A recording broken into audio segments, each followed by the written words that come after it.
désert de l'Arizona, dans l'ouest américain. Ce trou immense, c'est le célèbre météore cratère. Un cratère en forme de bol de plus d'1 kilomètre de diamètre. La cause, la chute d'une météorite il y a 50 000 ans.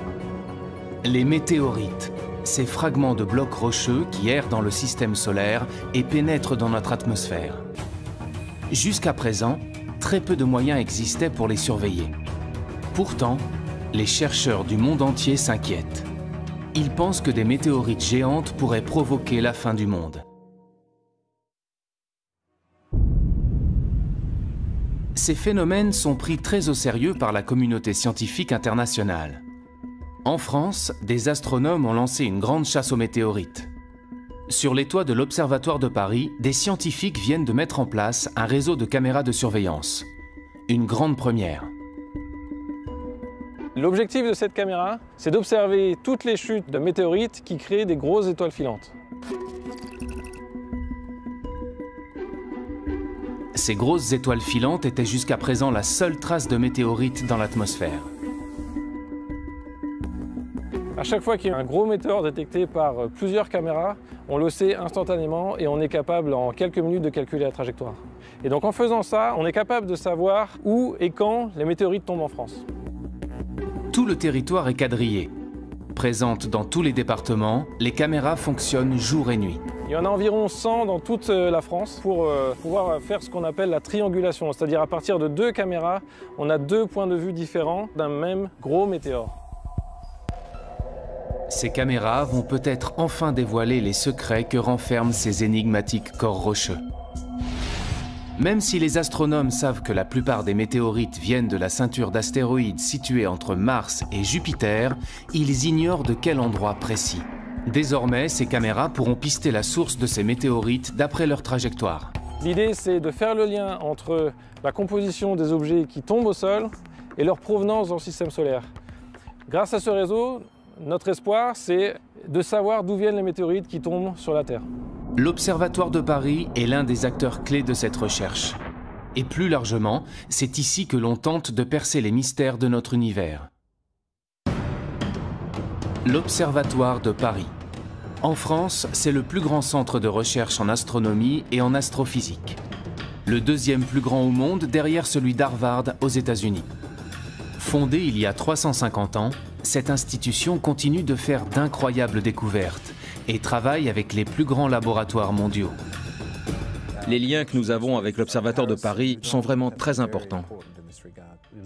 L'Observatoire de Paris a joué un rôle prépondérant au XXe siècle. Implanté sur 3 sites, à Paris, Meudon et Nançay en Sologne, l'Observatoire est né d'une grande ambition scientifique. Les académiciens royaux ont convaincu Colbert puis Louis XIV qu'il était nécessaire de construire un grand lieu de science pour la gloire du roi Soleil. De grandes découvertes ont été faites entre ces murs. C'est ici que l'on découvre que la vitesse de la lumière n'est pas infinie.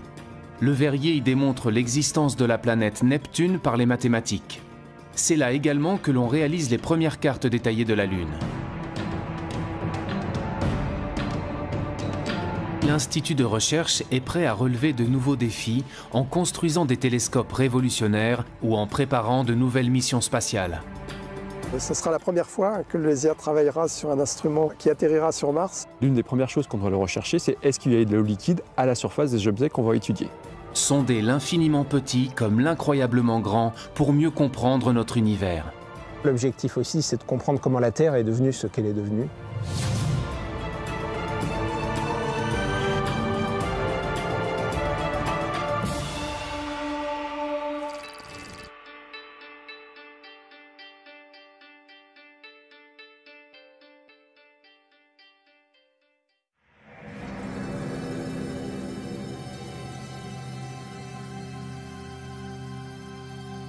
Nous sommes à l'ouest de la capitale, à Meudon. Sur les hauteurs de la ville, de majestueuses coupoles astronomiques dominent Paris. Fondé en 1876 par l'astronome Jules Janssen, le site de Meudon est rattaché à l'Observatoire de Paris depuis le début du XXe siècle. À première vue, l'endroit semble paisiblement endormi. En réalité, il abrite les projets scientifiques les plus ambitieux d'aujourd'hui. Ici, on ne se contente pas d'observer les étoiles. On prépare entre ces murs les grandes conquêtes spatiales de demain, en collaboration avec les laboratoires les plus renommés au monde. La nouvelle approche que permet le spatial, c'est à la fois un point de vue différent, d'être en dehors de l'atmosphère de la Terre, ce qui permet d'observer certaines longueurs d'onde qui sont inaccessibles au sol, donc de sortir de l'enfermement sur Terre, qui était le lot des astronomes précédents. Grâce à certaines missions spatiales, on tente aussi de se prémunir de risques majeurs qu'encourt notre planète.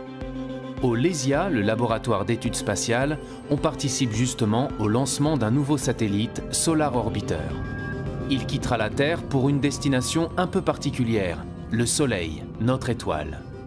Un grand projet international développé par l'Agence spatiale européenne et la NASA. Solar Orbiter est une mission qui va permettre d'observer l'activité du Soleil sur place directement avec l'observation du Soleil dans certains instruments, mais aussi à distance avec les éjections de masse coronale, c'est-à-dire les éjections de matière solaire qui voyagent à travers le milieu interplanétaire et dont certaines peuvent arriver jusqu'à la Terre et perturber les télécommunications ou les satellites d'observation. En effet, notre étoile connaît d'impressionnantes éruptions.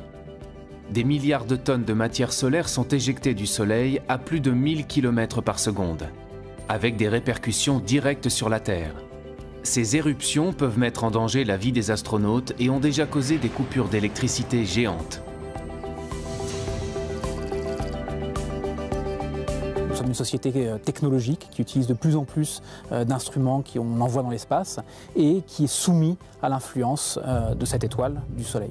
Ça peut endommager certains satellites, ça peut perturber les télécommunications, ça peut créer des coupures électriques généralisées à l'échelle de régions entières. Pour se prémunir de ces risques, l'Observatoire de Paris construit un instrument fondamental dans le cadre de cette mission. Le LESIA est impliqué dans le sonde spatiale Solar Orbiter par la production d'un instrument qui s'appelle RPW, qui est en charge de mesurer les ondes émises par les plasmas interplanétaires. La conception de cet instrument est maintenant presque terminée. Une fois le satellite lancé, il mettra plusieurs années pour atteindre le Soleil. Sa mission durera entre 7 et 10 ans et les premiers résultats ne devraient être connus qu'en 2022.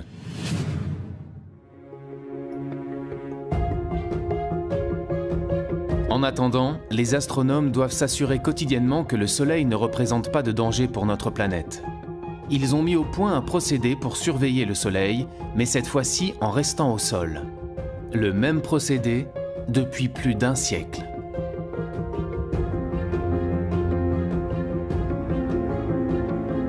Ce qu'on fait depuis 108 ans, c'est qu'on prend des images du Soleil avec les instruments qui sont présents ici. C'est-à-dire qu'on construit un catalogue de données que pourront exploiter plus tard, dans 108 ans, dans 350 ans, des chercheurs qui s'intéresseront à l'évolution à très longue durée du Soleil. Il s'agit véritablement d'un travail d'endurance qu'on essaye de donner aux générations futures. Tous les jours, sans exception, depuis plus de 100 ans, les astronomes prennent des photographies du Soleil. Un procédé relativement artisanal qui fonctionne grâce à ce que l'on appelle un spectrohéliographe. Sa mission, enregistrer les taches et les protubérances du Soleil.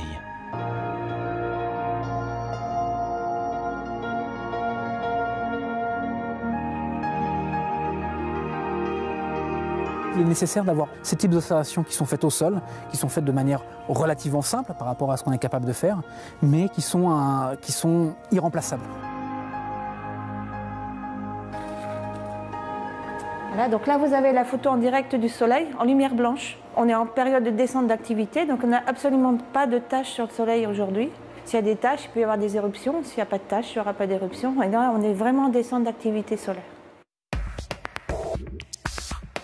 Aujourd'hui, la photographie ne prend que quelques secondes et les résultats sont immédiatement informatisés. Mais cela n'a pas toujours été aussi simple. L'Observatoire de Paris a 350 ans. Ça fait à peu près 350 ans que certains chercheurs s'intéressent à étudier le Soleil. Mais à l'époque, ils avaient des méthodes où ils remplissaient des cahiers, où ils marquaient leurs observations. Section sur K, c'est la longueur d'onde, hein, surtout la longueur d'onde et l'heure du cliché là-dessus.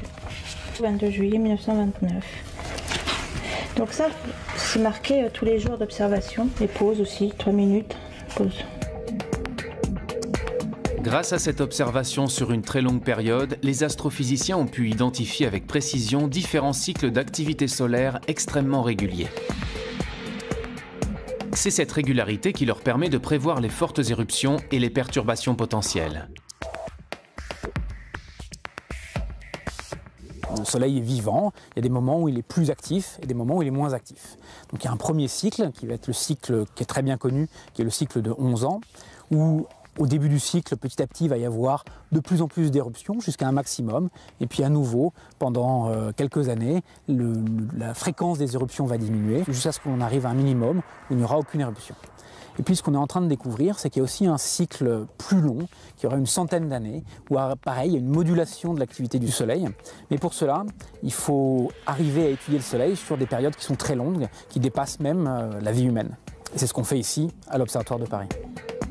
Donc ça fait seulement sur ces cycles de 100 ans, on n'en a vu que 3 à l'heure actuelle. Souvent dans la recherche, il s'agit d'une course de vitesse, il s'agit de voir plus loin, voir plus petit. Ici, on est plus dans une course d'endurance, c'est-à-dire qu'il faut additionner des données sur des années et des années qu'on va transmettre aux générations futures pour que plus tard, les chercheurs qui travailleront sur ces problèmes dans 350 ans puissent eux comprendre mieux comment fonctionne notre étoile. Comprendre comment fonctionnent les étoiles et notre univers, repousser les limites de la connaissance, ont toujours été les raisons d'être des différents sites de l'Observatoire. Lorsqu'il est fondé en 1667, l'Observatoire de Paris devient rapidement un lieu fondamental pour la science, nourri par de grandes ambitions. Grâce à leurs connaissances, les scientifiques établissent pour la première fois des cartes maritimes et terrestres. Un projet révolutionnaire pour l'époque.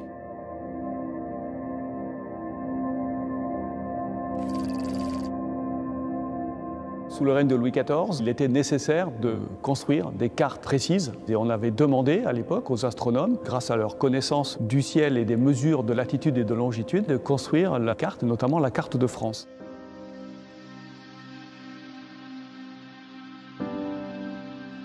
Au XVIIe siècle, connaître l'étendue du territoire et savoir s'y repérer est en effet un enjeu essentiel pour le commerce et la guerre.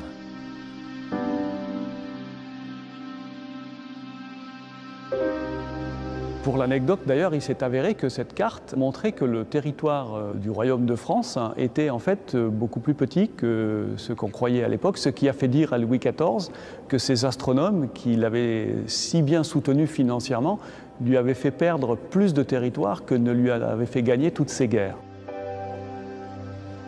Cette carte, qui nécessite 60 ans de travail, représente une véritable innovation scientifique. C'est la première fois que l'on s'appuie sur la triangulation pour concevoir la représentation exacte du territoire. Et cette carte prend comme point zéro géographique une ligne méridienne, une ligne droite scindant le territoire en deux. C'est d'ailleurs en suivant cette ligne nord-sud que l'Observatoire de Paris a été construit.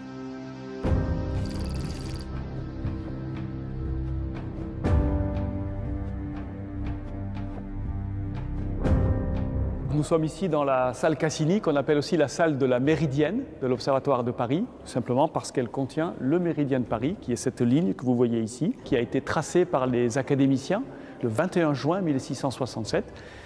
Ces académiciens qui ont donné comme instruction à l'architecte Claude Perrault de construire un bâtiment symétrique par rapport à cette ligne. Cette salle majestueuse, en fait, est un gigantesque instrument de mesure. En haut, ici, vous avez une ouverture avec une petite optique qui permet de projeter l'image du Soleil sur le sol. L'été, le Soleil est très haut sur l'horizon et par conséquent, l'image du Soleil se projette de ce côté de la salle. L'hiver, il est très bas et l'image du Soleil se projette complètement de l'autre côté de la salle. Et entre les deux, l'image du Soleil fait un aller-retour. Et donc tous les jours, à midi vrai, on peut mesurer précisément à quel endroit cette image traverse le méridien. En projetant l'image du Soleil sur cette ligne, les astronomes de l'Observatoire ont pu démontrer que l'axe de rotation de la Terre s'inclinait sur son orbite. Ils ont également pu établir une mesure précise du temps grâce à cette ligne méridienne. Pendant presque tout le XVIIIe siècle, les astronomes ont mesuré précisément, jour après jour, année après année, la position du Soleil sur le méridien à chacun de ses passages. À la fin du XIXe siècle, les transports se développent fortement et une heure universelle doit être adoptée. La suprématie anglaise dans le commerce maritime fait gagner le méridien de Greenwich. Mais l'observatoire reste l'un des maîtres incontestables du temps et définit encore l'heure légale française. La mesure du temps, c'est une des raisons majeures de la fondation de l'Observatoire de Paris. Dès la fin du 19e siècle, les astronomes de l'observatoire fabriquent le temps grâce aux horloges mécaniques. Et à l'époque, cela se passe dans les galeries souterraines de l'institution. Nous arrivons tout en bas des caves de l'observatoire. Et ici, nous allons aller vers les salles où étaient entreposés donc, les laboratoires.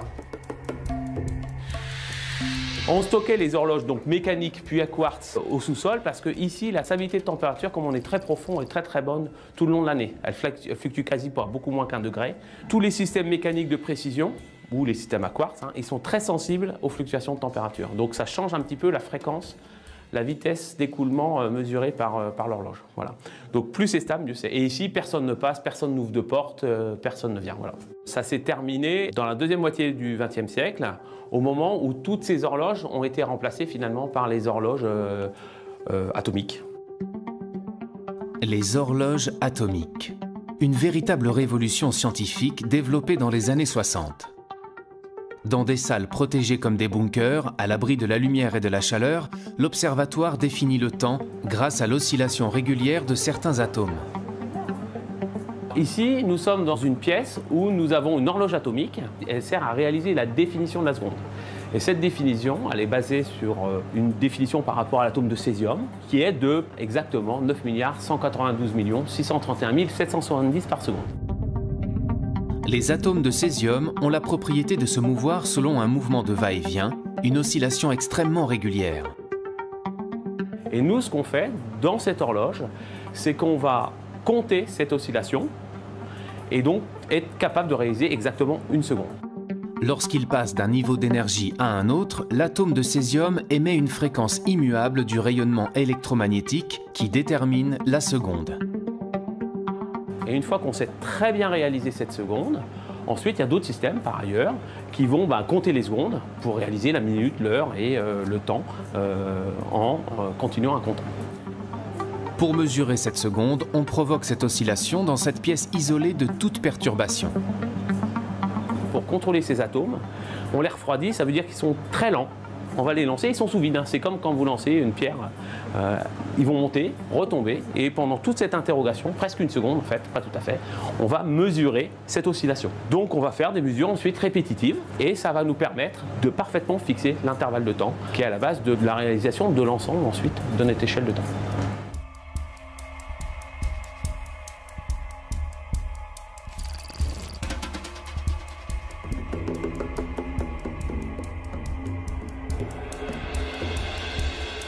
C'est aussi à l'observatoire qu'on invente l'horloge parlante en utilisant la référence de temps calculée dans ces laboratoires. L'idée est simple, donner par téléphone la même heure sur tout le territoire à tous les Français par une même voie. À l'Observatoire de Paris, chaque nuit, le service qui a mission de fabriquer l'heure vit de la sorte une perpétuelle course contre la montre entre les renseignements fournis par les étoiles et les pendules dont il faut régler les tops sur ceux de la pendule mère. Il suffit de composer un numéro de téléphone pour obtenir la voix que tout Paris connaît et l'heure exacte. Il sera exactement 9h40. Merci. Les astronomes de l'observatoire ont une connaissance si poussée concernant le temps qu'ils peuvent répondre à toutes les questions que l'on se pose sur les éphémérides, sur le mouvement des astres dans le ciel, même très loin dans le passé.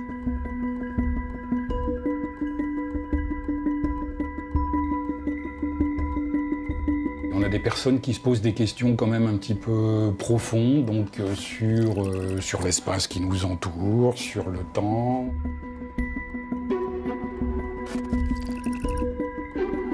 On a des demandes très spécifiques, ou d'historiens ou d'archéologues. Ils ont découvert en fait une inscription qui gravée dans la tour même de la cathédrale de Nevers, à la Saint-Michel, 1606, fut éclipse à 1h après-midi et fut nuit claire. Par rapport à ça, j'ai fait des recherches, il n'y avait pas d'éclipse, en tout cas en 1606. Par contre, il y en avait une qui pouvait être favorable, correspondre à celle-là, c'était l'année précédente, en 1605. Donc nous, actuellement, avec les théories dont on dispose, on est effectivement en mesure de calculer l'état du ciel à un instant donné quelconque. Donc par exemple, remonter le temps jusqu'à 5000 ans en arrière. C'est pour ça qu'on a souvent des questions qui nous proviennent d'historiens ou d'archéologues, qui travaillent effectivement sur du matériau qui est aussi ancien que ça. Je reçois des demandes électroniques par mail et également du courrier. Donc celle-ci, elle provient d'un monsieur qui s'est posé une question toute simple. Il suppose un vaisseau spatial qui va accélérer continuellement à une accélération égale à l'accélération de la pesanteur, celle qui nous tient sur la Terre. Et en disant, à partir de ça, combien de temps va mettre ce vaisseau spatial pour atteindre une vitesse égale à la vitesse de la lumière, et à quelle distance de la Terre cette vitesse sera atteinte. Alors il a fait le calcul, et puis il me demande juste de vérifier si son calcul est correct. Il signe d'ailleurs par Carpe Diem. Alors, bon, Carpe Diem, hein, on sait tout ce que ça veut dire. Donc le monsieur, c'est quand même un monsieur qui est connu. Bon, il est en prison, je crois, depuis les années 70, c'est un tueur en série. Je reçois aussi des courriers de tueurs en série. J'essaye de répondre à tout et à tout le monde. Donc le monsieur en question, je lui ai répondu, son calcul était juste, à peu près juste. Donc c'est pour dire que vraiment dans ce service, on a de tout. On a du très sérieux et puis on a du loufoque, de l'insolite, de toutes sortes de choses, quoi.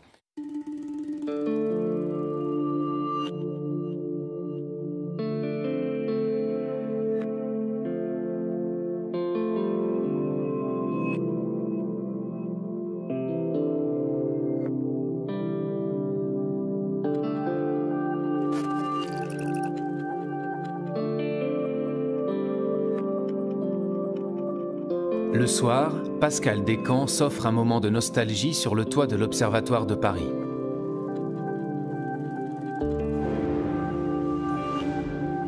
La lunette Arago, le plus célèbre instrument de l'Institut d'astronomie, marche toujours parfaitement. Cet instrument mythique, confiné dans une coupole tournante, est le témoin des progrès fulgurants de l'astronomie en France. Au moment de sa construction au XIXe siècle, c'était la plus grande lunette astronomique du monde. 38 cm de diamètre et 9 mètres de focale. Cet instrument mythique, voulu par François Arago, a contribué aux recherches les plus célèbres de l'Observatoire de Paris.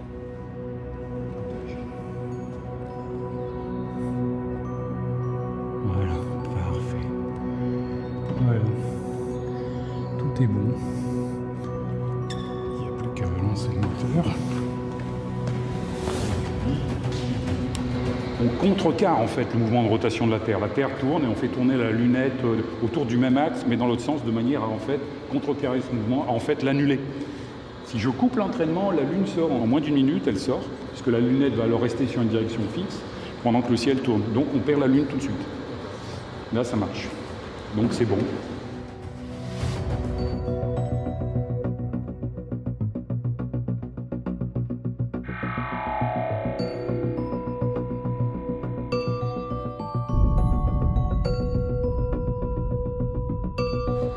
On sent vraiment le relief lunaire de façon assez impressionnante. Ouais, là, c'est très... Puis ça bouge pas.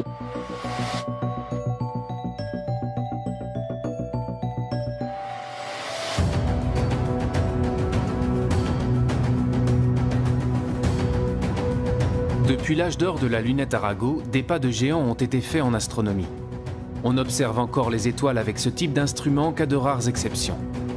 Désormais, ils sont beaucoup plus performants.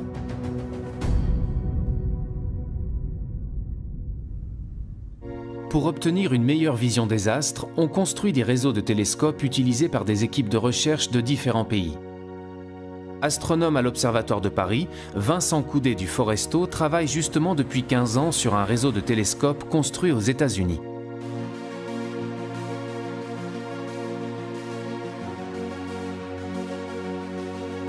Ce réseau est situé dans l'un des observatoires les plus célèbres du monde, le mont Wilson, près de Los Angeles. C'est ici que l'on a découvert que l'univers était en expansion. Chaque année, l'astronome français et ses collègues étrangers se réunissent en Californie pour faire avancer leurs projets communs. De grands projets internationaux qui donnent à la science plus d'envergure. Ce qu'il y a de terrible quand on travaille ici, c'est qu'on a beaucoup de collaborateurs français et qu'on est forcé d'aller en France régulièrement. Les liens que nous avons avec l'Observatoire de Paris et Meudon sont vraiment très importants.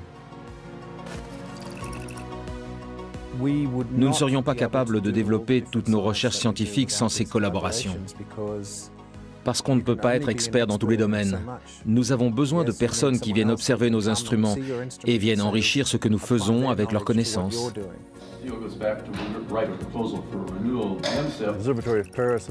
L'Observatoire de Paris a joué un rôle prépondérant au XXe siècle, en développant des technologies d'optique de précision qui sont capitales pour les télescopes modernes ou les instruments que nous utilisons aujourd'hui. Vincent Coudet du Foresto et ses équipes de l'Observatoire de Paris ont conçu un instrument, Fluor, qu'il n'est possible d'utiliser qu'ici, au Mont Wilson, grâce aux 6 télescopes placés en réseau, idéalement espacés les uns des autres.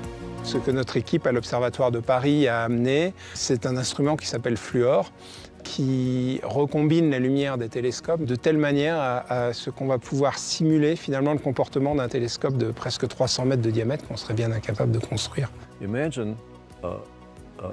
Imaginez un télescope de 300 mètres de diamètre.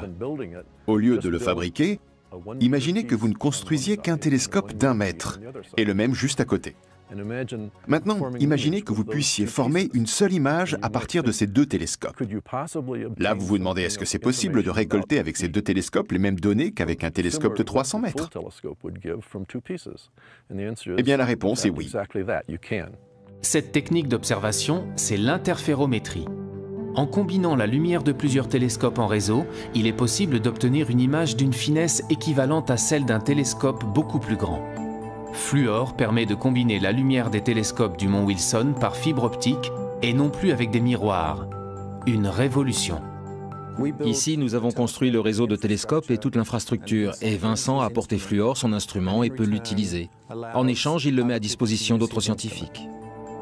On ne pourrait pas faire le travail qu'on fait maintenant s'il n'y avait pas ces collaborations internationales. Les compétences, elles sont très complémentaires. Ici, il y a une infrastructure qui est complètement unique, avec ces télescopes qui sont éloignés les uns des autres, qui permettent vraiment de simuler un télescope géant. Nous, on apporte un instrument qui permet de faire des images avec une très grande précision. Et c'est justement de l'apport de ces compétences complémentaires qu'on peut obtenir des observations intéressantes.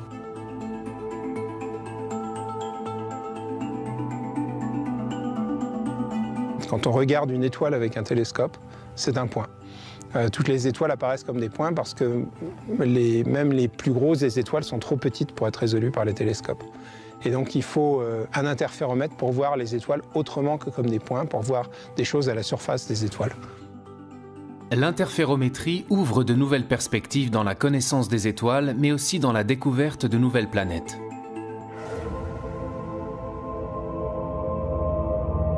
Parmi les projets qu'on a avec Fluor, il y en a un où on va regarder l'environnement des étoiles, ce qui se passe autour des étoiles. Et on sait que les étoiles, notamment quand il y a des systèmes planétaires, il y a des poussières qui restent en orbite autour de l'étoile et qui diffusent une sorte de lumière de halo. Et pour nous, ces lumières, c'est un peu la trace, c'est un peu la signature d'un système planétaire qui peut se trouver derrière. La signature d'un système planétaire comme celle d'exoplanètes, des planètes situées hors du système solaire, et que les astronomes découvrent par centaines depuis 20 ans.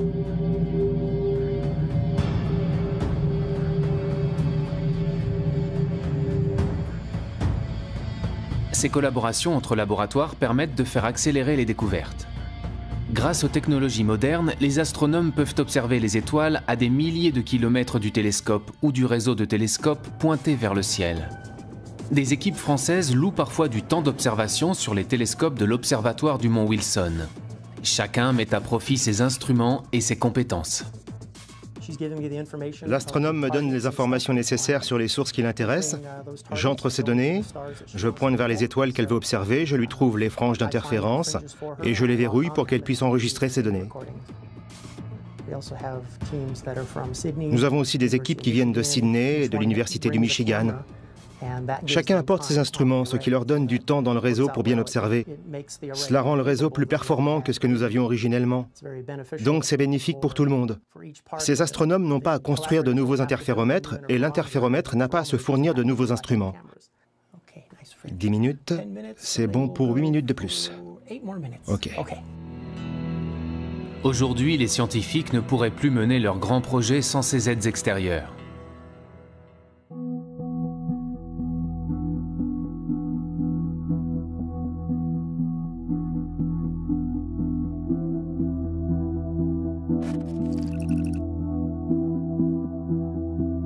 La recherche, c'est l'échange d'idées, et donc l'échange, la confrontation, la critique, et de la critique naît de nouvelles idées. Donc si on est tout seul dans son coin, en général, on n'arrive pas à grand-chose. En tout cas, on a besoin d'être à certains moments seul dans son coin pour réfléchir, mais si on ne confronte pas ces idées à la communauté à un moment ou à un autre, de toute façon, on n'avancera pas. Les découvertes futures nécessitent des moyens extrêmement importants qu'aucun pays au monde n'est capable de mettre sur la table tout seul. Donc on peut dire que tout ce qui était facile a déjà été fait, si vous voulez, et pour aller plus loin maintenant, il faut développer ces grands projets beaucoup plus complexes et beaucoup plus coûteux. Aujourd'hui, de nombreux pays rassemblent leurs forces pour résoudre la grande question de l'humanité. Sommes-nous seuls dans l'univers? Existe-t-il de la vie extraterrestre? Une planète pourrait apporter des réponses et obsède les chercheurs du monde entier. C'est Mars, la planète rouge. Après le succès de la mission menée sur Mars en 2012 et le lancement du rover Curiosity, les astrophysiciens espèrent que la planète rouge répondra enfin à leurs questions.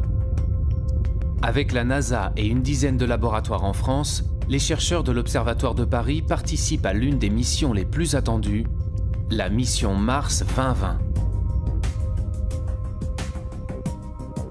La mission Mars 2020 est la mission qui va continuer d'explorer la surface martienne à la recherche de l'eau passée, de la minéralogie passée et de la biologie, de la possible existence de vie à la surface de Mars. L'une des premières choses qu'on doit le rechercher, c'est est-ce qu'il y a de l'eau liquide à la surface des objets qu'on va étudier.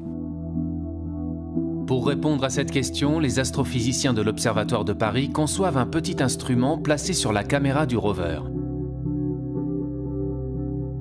Nous travaillons ici sur une partie des détecteurs et sur toute l'ingénierie système de la caméra qui sera placée au bout d'un mât sur cette mission spatiale. On fabrique un petit instrument qui est un spectromètre infrarouge qui va nous permettre de faire la spectroscopie de la surface martienne. En fonction des différentes couleurs qui seront présentes, on sera capable de dire quels sont les minéraux qui sont présents à la surface de Mars et éventuellement même en quelle quantité. On va aussi essayer de voir s'il y a de la matière organique à la surface de Mars.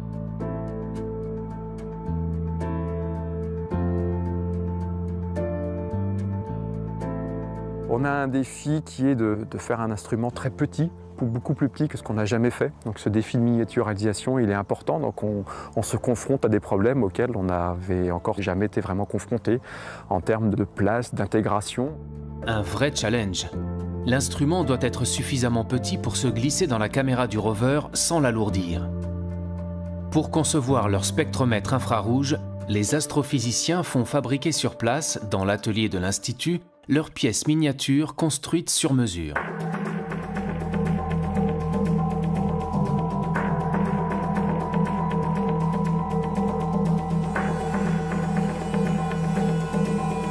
Il a fallu trouver une place au sens physique, où est-ce qu'on se met exactement. Il a fallu aussi trouver comment on branchait nos fonctions, de l'électronique, quelle masse on apportait. Il ne fallait pas apporter trop de masse, parce que sinon on en était trop lourd, on n'aurait pas pu être au sommet du mât du rover.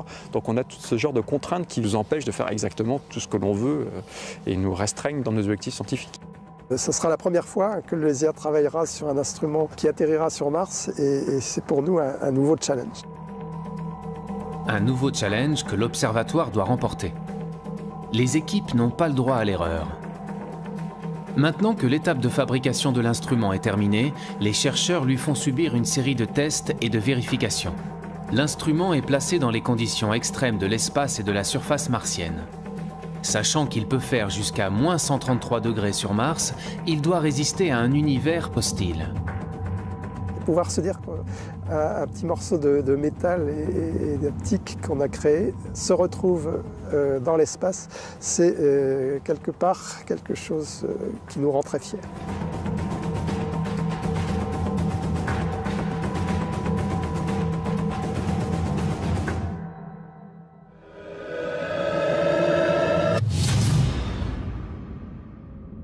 Au-delà de la recherche de vie extraterrestre, les scientifiques s'emparent d'une autre question cruciale.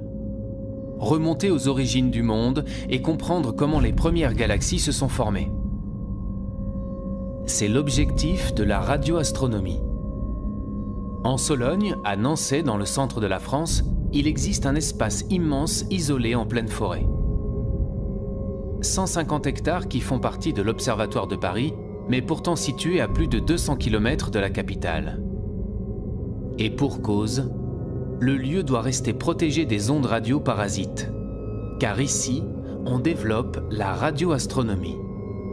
Bien loin de la lumière que l'on perçoit, ces astronomes s'intéressent à une lumière invisible, les ondes radio, plus faibles encore que l'infrarouge. Il faut savoir que dans l'univers, il y a un tas d'astres qui vont émettre dans toutes les longueurs d'onde.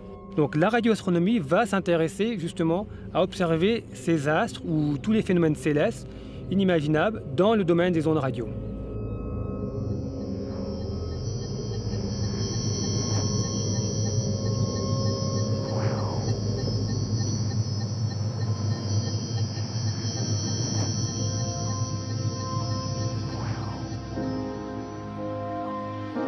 Les ondes radio émises par les étoiles sont collectées par cet immense instrument métallique.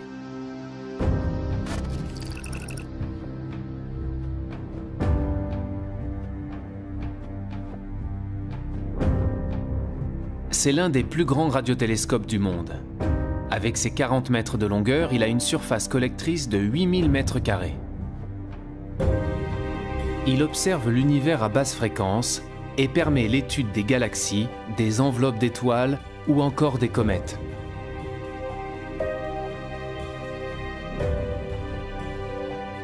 Vous pointez le télescope vers une direction d'observation du ciel, c'est la source qui vous intéresse. Donc le rayonnement arrive sur ce qu'on appelle un miroir qui va être mobile. Il réfléchit ce rayonnement sur un miroir fixe qui lui-même va réfléchir ce rayonnement dans un chariot où se trouve le récepteur. Ici, on peut voir presque l'intégralité du ciel, bien sûr, de notre hémisphère.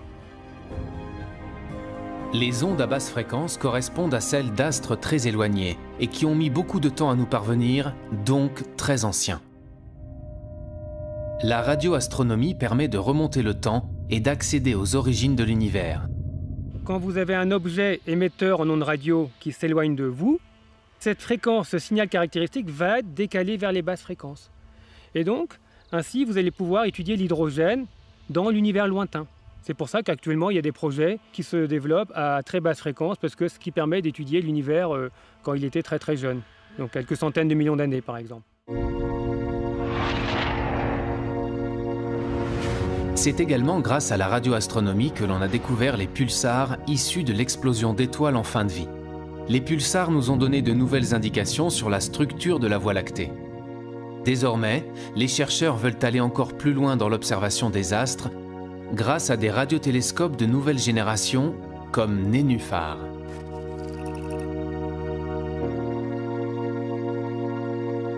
Contrairement aux grands radiotélescopes où vous pointez l'antenne pour justement observer votre source d'intérêt, Nénuphar sont des antennes qui voient tout le ciel. C'est un peu une révolution en radioastronomie en fait, c'est d'avoir des antennes qui voient tout le ciel et qui pointent et vous pointez dans différentes directions.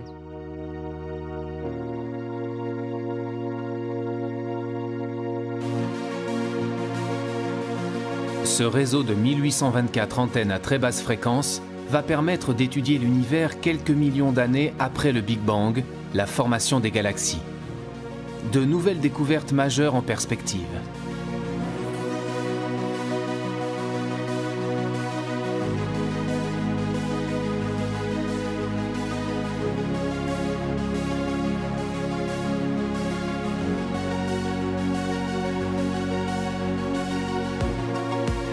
Fournir une vision renouvelée de la structure de notre univers pour en comprendre sa composition et son origine, c'est le défi quotidien que tentent de relever ces astrophysiciens.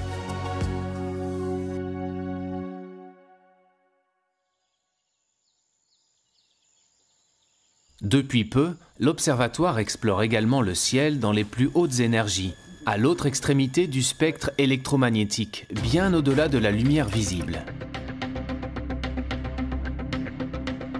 Le site de Meudon abrite un prototype de télescope unique en son genre. Il fera partie d'un futur grand réseau appelé CTA. Une nouvelle génération de télescopes dont l'objectif est d'explorer l'univers dans les plus hautes énergies, les rayons gamma. Ces rayons gamma sont situés au-delà de la lumière visible, au-delà des rayons X. C'est une lumière extrêmement énergétique.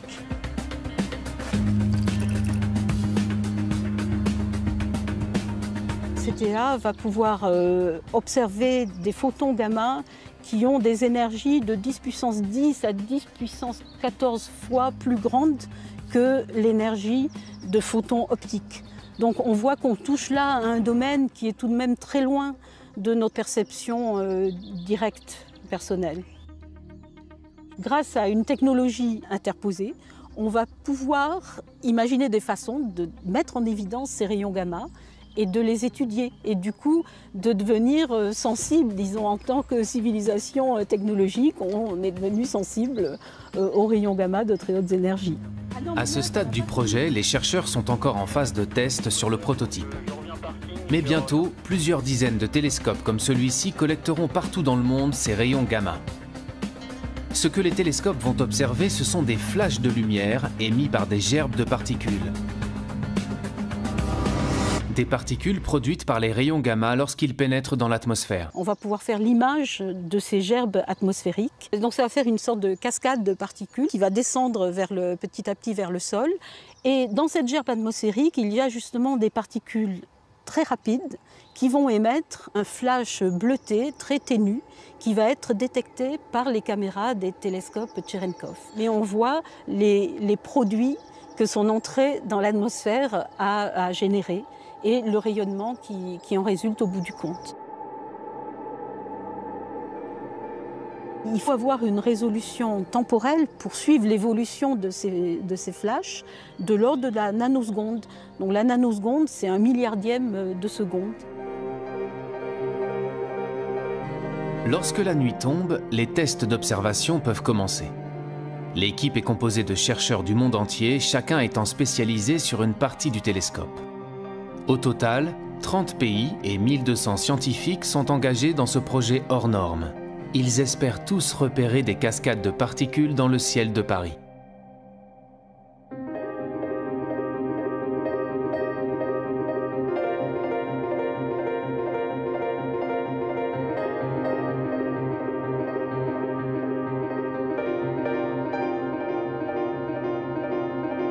On va orienter pour identifier ces gerbes atmosphériques qu'on peut repérer. Elles sont partout, il y en a partout dans le ciel, hein, donc on peut chercher l'endroit qui nous paraît le plus dégagé. En l'occurrence, ça va être cette zone-là qui est bien indiquée parce qu'en plus, elle est assez protégée des lumières de Paris. Donc là, elle n'a pas de nuages, donc on va pointer dans cette direction. On voit des sites où il y a eu des phénomènes très énergétiques et même voire cataclysmiques, comme des explosions d'étoiles lors de supernovae. Ce télescope pourra même observer des astres tellement compacts que la lumière ne peut pas en sortir, et qui restent jusqu'à aujourd'hui invisibles, comme les blazars, ces trous noirs qui renferment de nombreux secrets pour les chercheurs.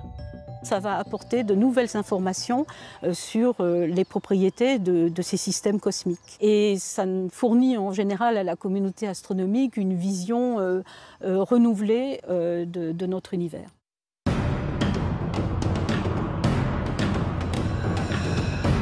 Grâce à tous ces nouveaux instruments ultra perfectionnés et des connaissances toujours plus poussées, les astrophysiciens peuvent observer le ciel dans les plus basses fréquences comme dans les plus hautes énergies. Mais ils se confrontent toujours à une limite, celle de la formation de notre univers.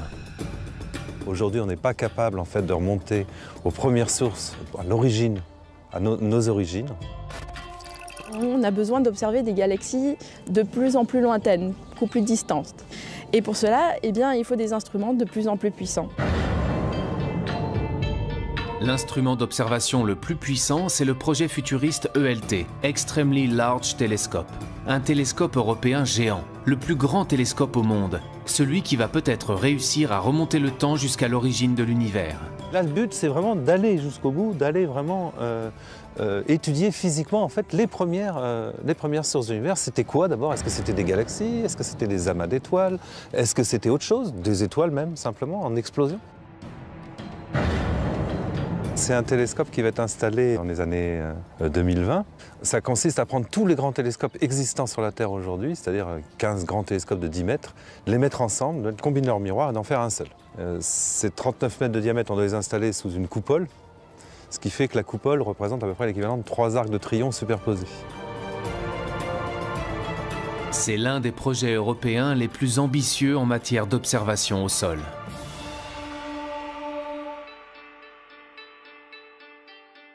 Pratiquement tous les pays d'Europe sont impliqués dans cette construction.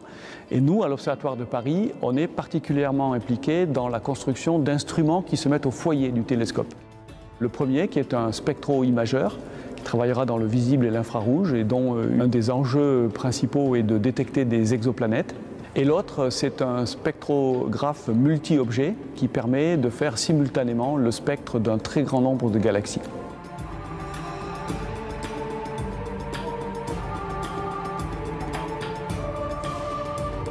Il y a plus de 100 milliards de galaxies dans l'univers.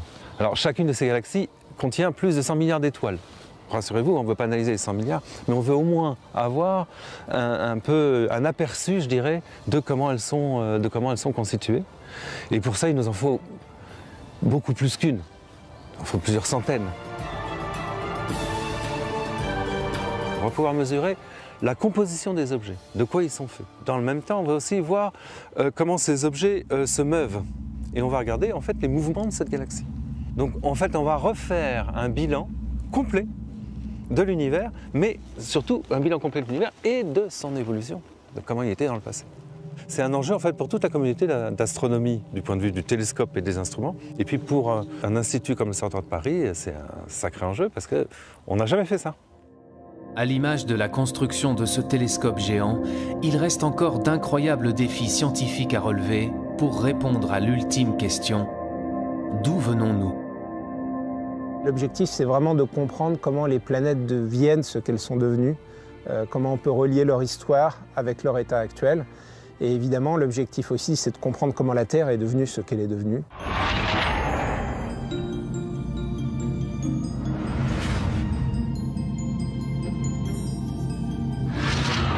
Imaginez par exemple un archéologue, il pourrait étudier par exemple toutes les espèces d'évolution, par exemple si on s'intéresse à l'évolution de l'homme, vous auriez à votre disposition toutes les différentes étapes.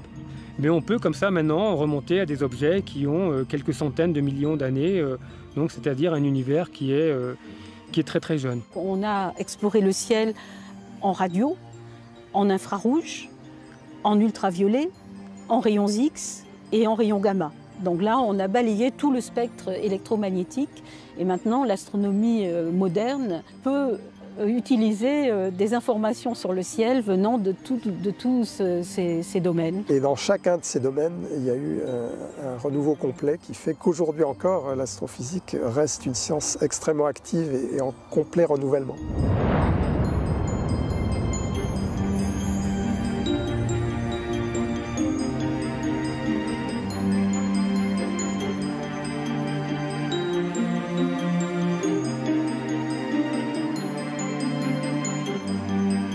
Il y a un point qui est important pour tout institut de recherche, c'est de toujours accroître sa capacité à initier des grands projets qui contribuent à structurer l'avenir. Son futur est tout à fait prometteur. Il a un potentiel humain, de recherche, d'ingénieurs, techniciens, d'innovation qui est extrêmement fort. On est à bord de missions spatiales jusque dans les années 2030-2040. Donc au moins pour toute la première partie du XXIe siècle, je pense que l'Observatoire va continuer de se développer très fortement et d'être un acteur majeur de la recherche astrophysique en France et dans le monde. L'Observatoire de Paris, véritable citadelle des sciences. Plus de 3 siècles après sa fondation, ce lieu, porté par un héritage scientifique inestimable, nourrit toujours les plus grands espoirs de recherche et de découverte.